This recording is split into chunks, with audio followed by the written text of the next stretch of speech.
वो कभी भी संविधान निर्माता नहीं थे। आप संविधान निर्माता ना कहें उन्हें। मेरी बिल्कुल ही आपत्ति है इस पर। और संविधान निर्माता अगर कोई थे तो BN राव साहब थे। मैं खुल के एक बात चैलेंज करके अपनी बात खत्म करता हूं कि तुम में या तुम्हारे बाप में भी दम हो ना। बाबा साहब डॉक्टर भीमराव अंबेडकर का जो योगदान संविधान बनाने का आप यहां बैठ के नकाते हो, अपने बाप मोदी से बोलो कि वो इंटरनेशनल लेवल पे ये कहे कि हमारा जो संविधान है वो बाबा साहब ने नहीं बनाया। है दम, क्योंकि इन्हें पता है कि इनकी पहचान है तो वो बाबा साहब के नाम से, इनकी पहचान है तो वो बुद्ध के नाम से है, इनकी जो पहचान है वो मूल निवासियों के नाम से है, इनकी जो पहचान है वो पूरी दुनिया के अंदर हमें संविधान से, और संविधान के जो जनक हैं, फादर ऑफ द कॉन्स्टिट्यूशन है, वो बाबा साहब डॉक्टर भीमराव अंबेडकर हैं। ये जो रिप्लिका कॉन्स्टिट्यूशन की है, मैं इसका समर्थन नहीं करता हूं। ये मेरा संविधान नहीं है। मेरा संविधान वो है जो 26 नवंबर 1949 को जो साइन हुआ था कॉन्स्टिट्यूट असेंबली में। ये जो कॉपी है ये एक पेंटर की कॉपी है, इसे कोई भी बना सकता है, और ये ऑफिशियल कॉपी भारत सरकार की नहीं है जिसे डिक्लेयर करते हैं, क्योंकि इस कॉपी में बहुत सारी कमियां हैं। इसके अंदर सबसे बड़ी कमी आप ये देखिए कि नमस्कार, द जनता लाइव देख रहे हैं आप, और मैं हूं आपके साथ पूजा। इस देश में इतिहास क्या था, किसका था, कितना था, इस पर आए दिन आप कोई ना कोई चर्चा सुनते रहते होंगे। इतिहास जो अब नहीं रहा, या जो हमने सुना अपने बड़ों से, जो पढ़ा किताबों में, स्कूलों में, अपने सिलेबस में, लेकिन अब सिलेबस को भी बदला जाता है, और साथ ही आपके सुने हुए इतिहास की तो कोई चर्चा ही नहीं है। वो कितनी बार बदला जाता है, कितने लोग उसमें आकर अपने थॉट्स ऐड कर देते हैं, इसकी कोई चर्चा नहीं होती। लेकिन इतिहास को उतना ही तोड़ा और मड़ोरा जा सकता है जहां तक गुंजाइश हो। एक हद होती है हर चीज की, अगर उस हद को कोई पार करने की, उस दायरे को लांघने की कोशिश करता है तो फिर उस जगह कोई ना कोई उन्हें खड़ा मिलता है और उन्हें उनका दायरा याद दिला देता है। इस बार भी कुछ ऐसा हुआ। इस देश में संविधान निर्माता, अब तक आपने, हमने, सबने पढ़ा, डॉक्टर भीमराव अंबेडकर, बाबा साहेब अंबेडकर, जिन्हें हम सब जानते हैं। हालांकि उनकी प्रतिमा से, उनके विचारों से, उनके किताबों से, उनकी लेखनी से आज भी बहुत से लोगों को तकलीफें हैं, लेकिन अब एक अलग नैरेटिव सेट किया जा रहा है। कोशिश की जा रही है ये बताने की कि बाबा साहेब डॉक्टर भीमराव अंबेडकर, उन्होंने संविधान नहीं लिखा, वो नहीं है असली कॉन्स्टिट्यूशन मेकर जिन्हें आप उपाधि देते हैं भारत संविधान निर्माता की, वो नहीं है, बल्कि उनकी जगह BN राव, सर बेनिगल नरसिंह राव, इन्हें इस चीज के लिए क्रेडिट दिया जा रहा है। आपने भी व्हाट्सएप ग्रुप पे और कहीं ना कहीं रैंडमली ये जरूर पढ़ा होगा या किसी के मुंह से सुना होगा, जो लोग इस नैरेटिव को सेट करने की कोशिश कर रहे हैं।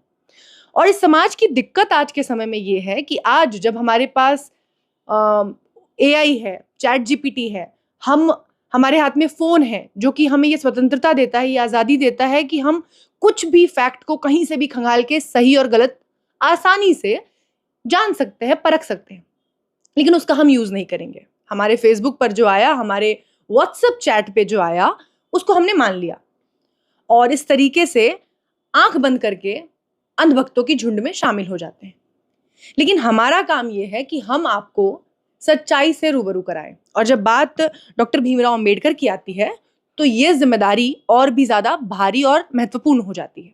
इसलिए आज हमने सोचा कि एक बार एक अच्छी खासी बहस कर ली जाए, और वो जो पुरानी कहावत है ना कि हाथ कंगन को आरसी क्या, पढ़े लिखे को फारसी क्या, तो जरा पढ़े लिखे अंदाज में, पढ़े लिखे व्यक्ति से आपको इसका सच्चा इतिहास बता देते हैं।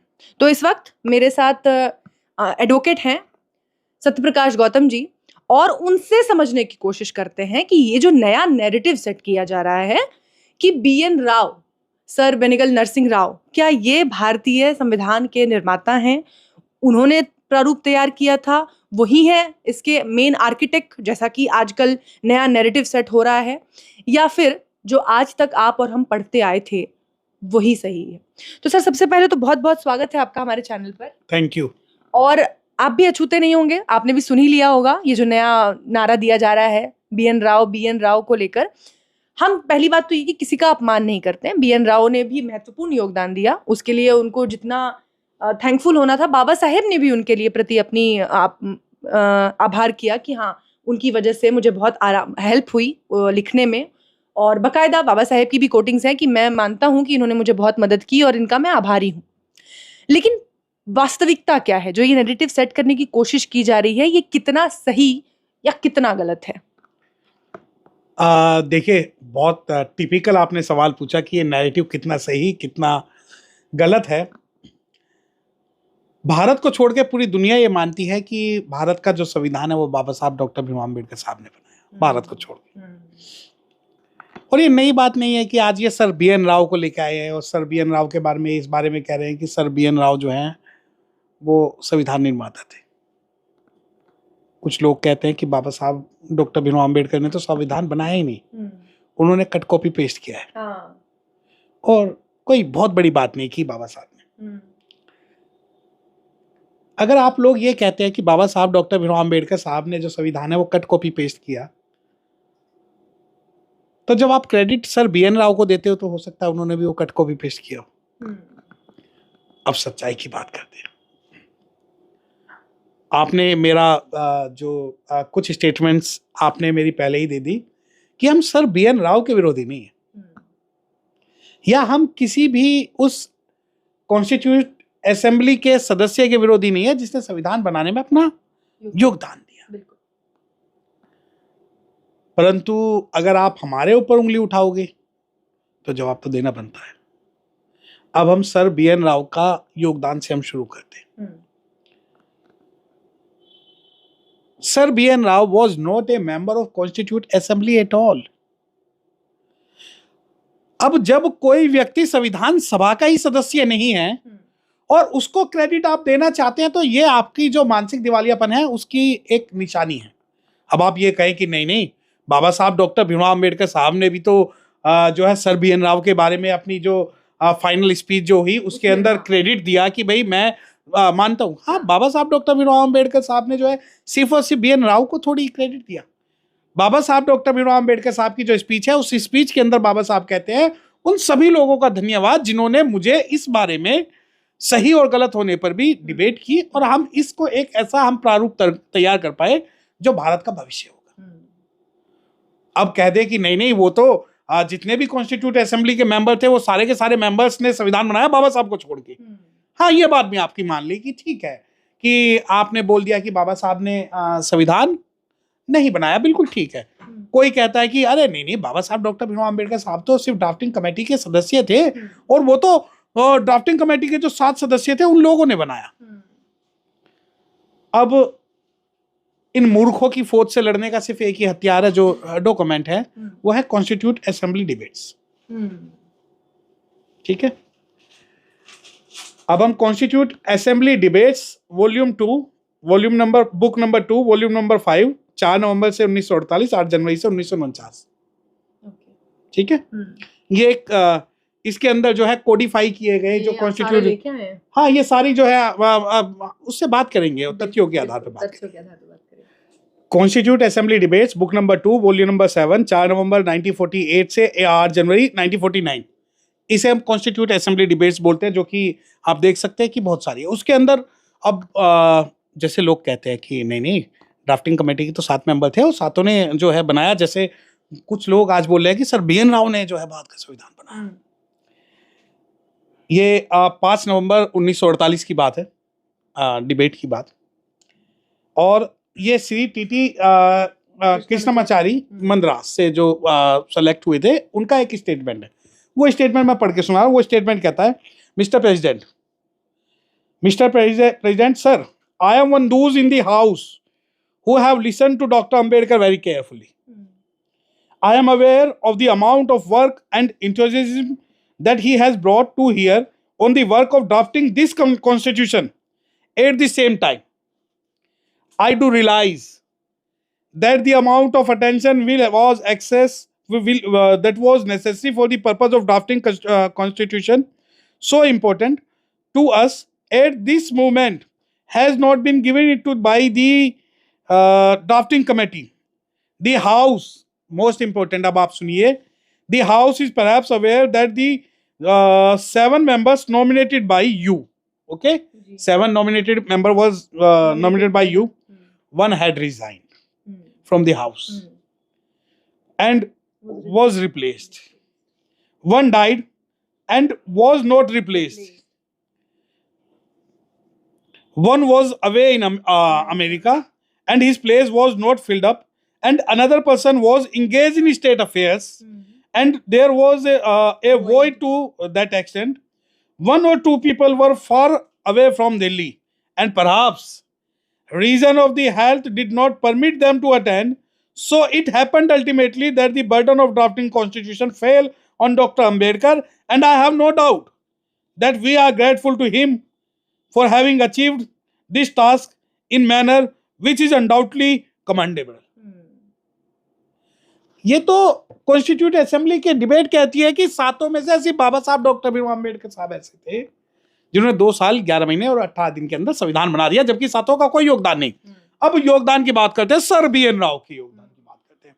सर BN राव का जो लोग कह रहे हैं, मैं बिल्कुल देखिए विद रेस्पेक्टफुली मैं उनको एक तथ्य बताना चाहता हूँ कि सर BN राव 1949 से लेकर 1952 तक UN के रिप्रेजेंटेटिव थे इंडिया के, वो वहीं रहते थे, उनका यहाँ आने का कोई योगदान नहीं था। और 1950 में वो पहले जो है सिक्योरिटी काउंसिल के प्रेसिडेंट भी बने, जो कोरियन वार के समय। और 1952 में 1952 से 1953 ही was elected as a first international court of justice जज।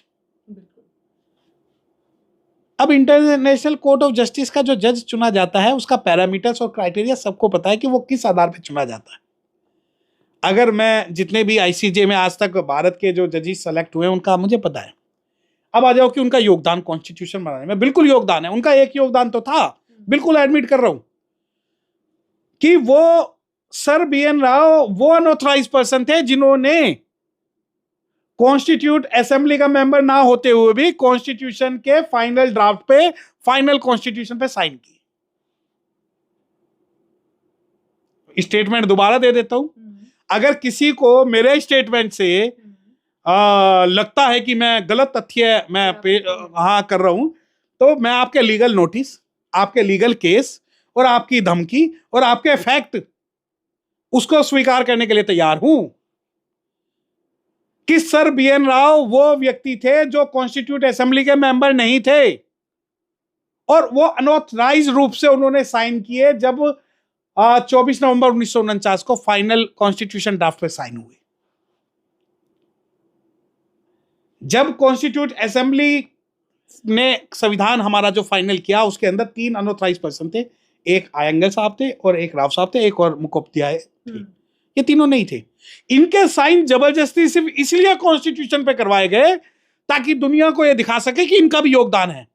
और जबकि ये बुक्स आप ये देखिए, कॉन्स्टिट्यूट असेंबली की बुक्स देखिए, उसकी ऑडियो रिकॉर्डिंग देखिए, उसका आर्काइव्स में जाके देखिए कि कितनी उन्होंने डिबेट्स जो हैं वो अटेंड किया और कितना किया। आप कहते हो कि नहीं ड्राफ्ट कॉन्स्टिट्यूशन, KM मुंशी का ड्राफ्ट कॉन्स्टिट्यूशन, मैं बता देता हूं फैक्ट के तहत, एक KM मुंशी साहब का ड्राफ्ट कॉन्स्टिट्यूशन था, एक BN राव का ड्राफ्ट कॉन्स्टिट्यूशन था, एक 1935 का ड्राफ्ट कॉन्स्टिट्यूशन था। तो जो सर BN राव का ड्राफ्ट कॉन्स्टिट्यूशन था, it was nothing but copy paste of 1935 government of India act. आप हमें ये ताना मारते हो कि बाबा साहब ने कट कॉपी पेस्ट किया। अब जब आप बात कह रहे हो कि नहीं संविधान निर्माता, अरे आप तो संविधान निर्माता उस राय बिहारी रायजादा को भी बता देते हैं जिसने इस पे सिर्फ कॉपी पेस्ट करने के डिजाइनिंग के पैसे लिए। आप तो संविधान का निर्माता उस प्रेम को भी बता देते हो जो पेंटर था, उसको भी आप बता देते हो। आप तो बाबा साहब को छोड़ के आप सबको संविधान निर्माता बना देते हो। परंतु कितने तथ्यों को आप बदल सकते हो। मैं अभी कॉन्स्टिट्यूशन लेके आपसे बात करूंगा कि देखिए, न केवल इन लोगों ने पूरे ड्राफ्ट कॉन्स्टिट्यूशन और द सोल ऑफ कॉन्स्टिट्यूशन के साथ मजाक किया, बल्कि एक ये रिप्लिका जो है, आप ये देखिए, मैं आपको एक चीज दिखाता हूं और यकीन मानिए ये जो रिप्लिका कॉन्स्टिट्यूशन की है, मैं इसका समर्थन नहीं करता हूं। ये मेरा संविधान नहीं है। मेरा संविधान वो है जो 26 नवंबर 1949 को जो साइन हुआ था कॉन्स्टिट्यूट असेंबली में। ये जो कॉपी है, ये एक पेंटर की कॉपी है, इसे कोई भी बना सकता है और ये ऑफिशियल कॉपी भारत सरकार की नहीं है जिसे डिक्लेयर करते हैं, क्योंकि इस कॉपी में बहुत सारी कमियां हैं। इसके अंदर सबसे बड़ी कमी आप ये देखिए कि जब संविधान खुद कहता है कि untouchables, end of untouchability, end of title, कि हम किसी भी प्रकार के टाइटल का निषेध करते हैं, तो ये जो फोटो लगी हुई है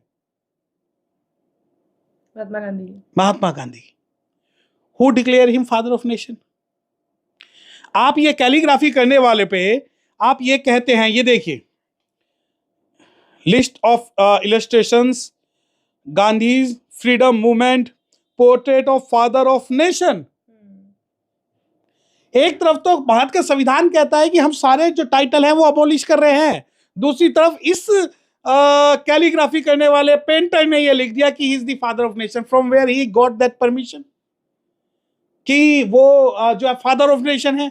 दूसरी तरफ वो लिखते हैं, केवल यही नहीं रुकते, उसके बाद में कहते हैं, एक पोर्ट्रेट बनाते हैं कि ये चैप्टर 19 ये सुभाष चंद्र बोस जी हैं, और ये लिखते हैं Mahatma ji father of our nation.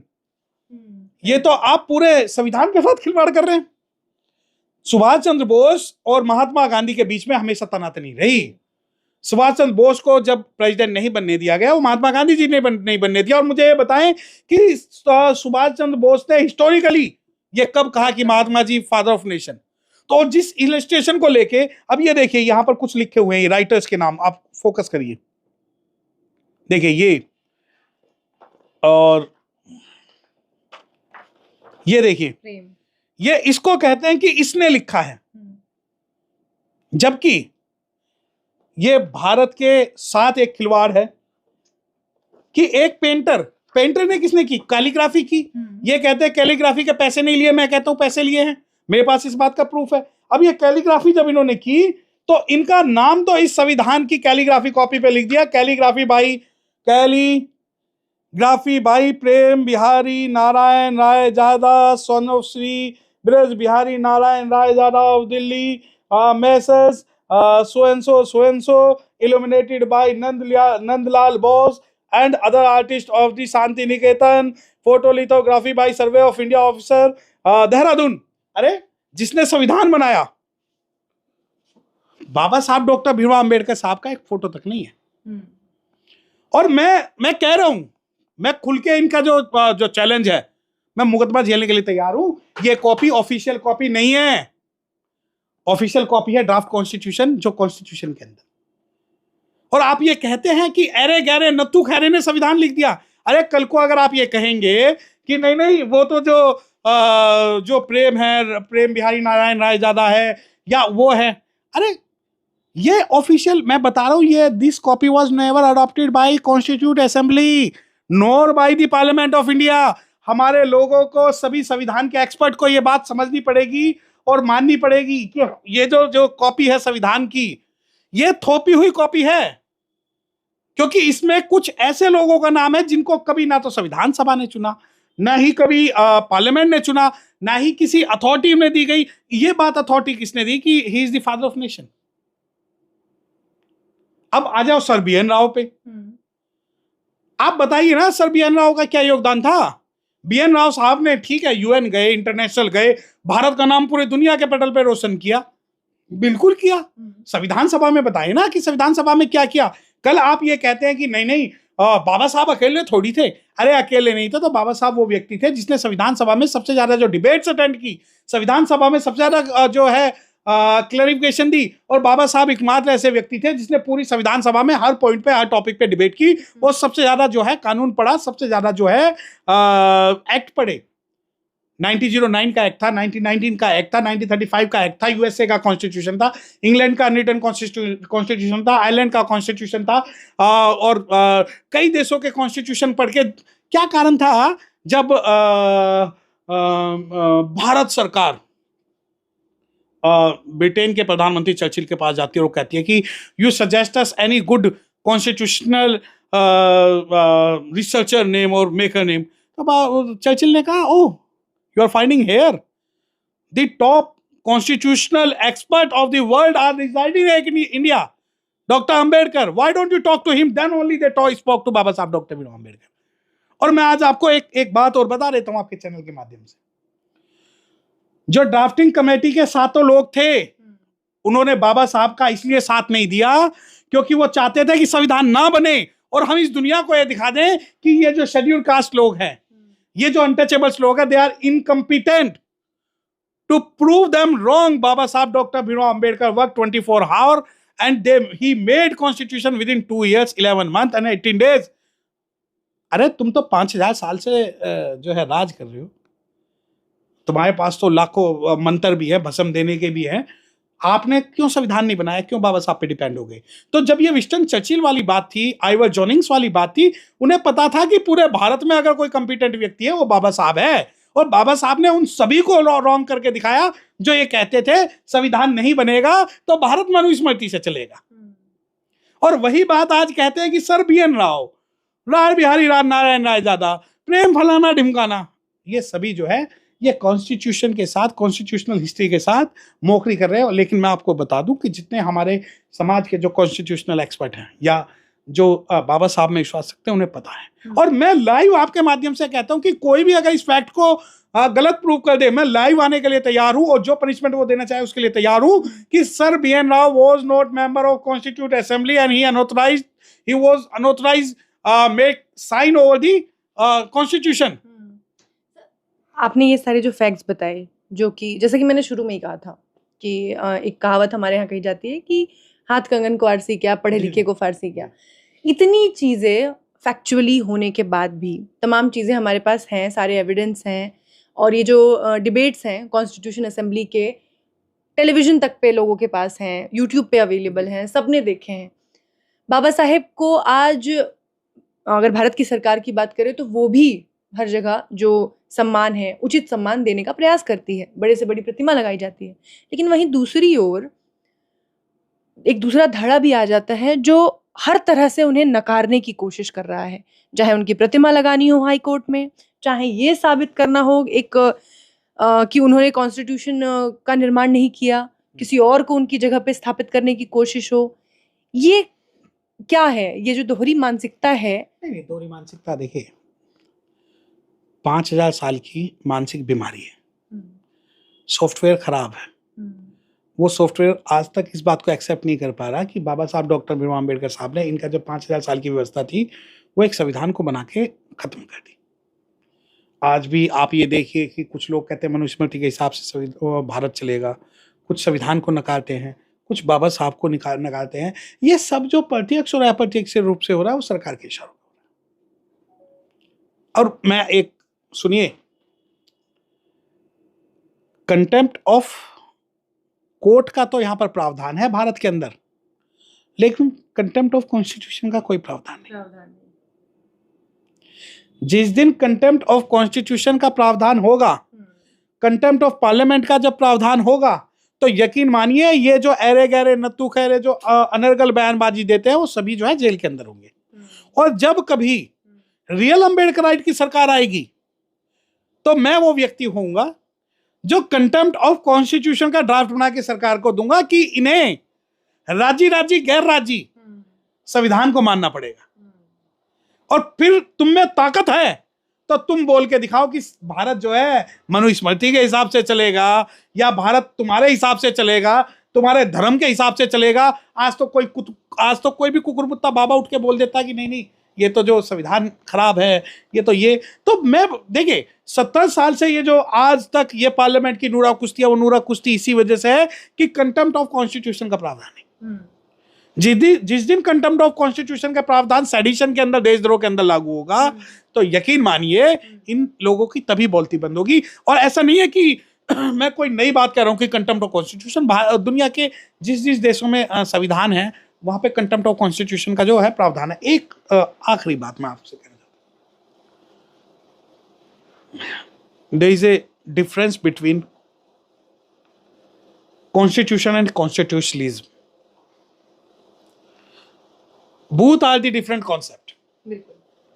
उनका कोई इंटर रिलेशनशिप नहीं है कि संविधान और संविधानवाद में बिल्कुल अंतर है. संविधानवाद क्या है? संविधानवाद ये है कि जब बाबा साहब डॉक्टर भीमराव अंबेडकर प्रेम्बल पे आर्ग्यूमेंट करते हैं और समता, स्वतंत्रता, बंधुता की बात करते हैं, राजनीतिक, सामाजिक, आर्थिक न्याय की बात करते हैं, बंधुत्व की बात करते हैं, तो वो सारी की सारी चीजें सरकार के व्यवहार में होनी चाहिए। ऐसा नहीं है कि आज सुप्रीम कोर्ट ये कहे कि नहीं नहीं रिजर्वेशन के अंदर जो है वो क्लासिफिकेशन हो सकता है, क्योंकि हम बैठ के कह रहे हैं। अगर कोई व्यक्ति ये संविधान के अनुरूप तो हो सकता है, लेकिन संविधानवाद के अनुरूप नहीं है, क्योंकि सामाजिक आर्थिक न्याय, राजनीतिक स्वतंत्रता, आर्थिक स्वतंत्रता जो है संविधानवाद से आएगी। और बाबा साहब का जो विजन है वो कॉन्स्टिट्यूशनलिज्म का विजन है, कॉन्स्टिट्यूशन का नहीं है। इसीलिए बाबा साहब डॉक्टर भीमराव अम्बेडकर साहब ने संविधान को रिजिड ना बना के फ्लेक्सिबल बनाया और जो पावर्स है वो डिस्ट्रीब्यूट की। इसीलिए जो है India that is the Bharat union of states. तो बाबा साहब डॉक्टर भीमराव अम्बेडकर साहब का मैं खुल के एक बात चैलेंज करके अपनी बात खत्म करता हूं कि तुम में या तुम्हारे बाप में भी दम हो ना। बाबा साहब डॉक्टर भीमराव अम्बेडकर का जो योगदान संविधान बनाने का आप यहां बैठ के नकाते हो, अपने बाप मोदी से बोलो कि वो इंटरनेशनल लेवल पे ये कहे कि हमारा जो संविधान है वो बाबा साहब ने नहीं बनाया। है दम, क्योंकि इन्हें पता है कि इनकी पहचान है तो वो बाबा साहब के नाम से, इनकी पहचान है तो वो बुद्ध के नाम से है, इनकी जो पहचान है वो मूल निवासियों के नाम से है, इनकी जो पहचान है वो पूरी दुनिया के अंदर हमें संविधान से, और संविधान के जो जनक हैं, फादर ऑफ द कॉन्स्टिट्यूशन है, वो बाबा साहब डॉक्टर भीमराव अम्बेडकर हैं। उनके योगदान को कोई नहीं नकार सकता। बिल्कुल। और इसी कोशिश के साथ आज हम आप तक पहुंचने की कोशिश कर रहे हैं कि ये जो आधा अधूरा ज्ञान या अब तक जो ये गलत जानकारी पहुंचाने की कोशिश की जा रही है, इससे खुद को बचाइए। और आज आप सबके पास फ़ोन है, इंटरनेट है, अगर फिर भी आपको हमारी बातों पे, वकील साहब की बातों पे, ये कॉन्स्टिट्यूशन असेंबली की जो डिबेट्स हैं, जो फैक्चुअली यहाँ रखी हुई हैं, उस पर भरोसा नहीं है, तो अपने फ़ोन का इस्तेमाल करिए, चैट जीपीटी, उस पर डालकर देखिए कि who is the constitution maker, तो शायद आपको समझ में आ जाए कि वहाँ से भी आपको यही जवाब मिलेगा कि doctor Bhimrao Ambedkar was the main lead of the constitution assembly, और उन्होंने ही भारत के संविधान का निर्माण किया है। सारा क्रेडिट उन्हें ही दिया जाता है। ये आप और मैं नहीं कह रहे हैं, ये आज से नहीं कहा जा रहा है, और आगे भी इसको कोई कितना भी कोशिश कर ले, पर इस चीज़ को कोई बदल नहीं सकता है। और आज हमने फैक्ट्स के ज़रिए आप तक ये बात रखने की कोशिश की। तो अगली बार जब आपके पास आपके व्हाट्सएप पे, फेसबुक के इस तरह की कोई फीड आए, तो उसे शेयर करने से पहले या उस पर आंख बंद करके भरोसा करने से पहले एक बार अपने आप को फैक्ट चेक कर लीजिए और उसके बाद आगे बढ़ाइए। ये जाति व्यवस्था से और जात पात से ऊपर चीज़ है, ये देश की बात है। इसलिए ये जब इस पर जब फैक्ट की बात करें तो यहाँ पर फैक्ट चेक कर लीजिए। इस वीडियो में फिलहाल के लिए बस इतना ही। देखते रहिए द जनता लाइव। धन्यवाद।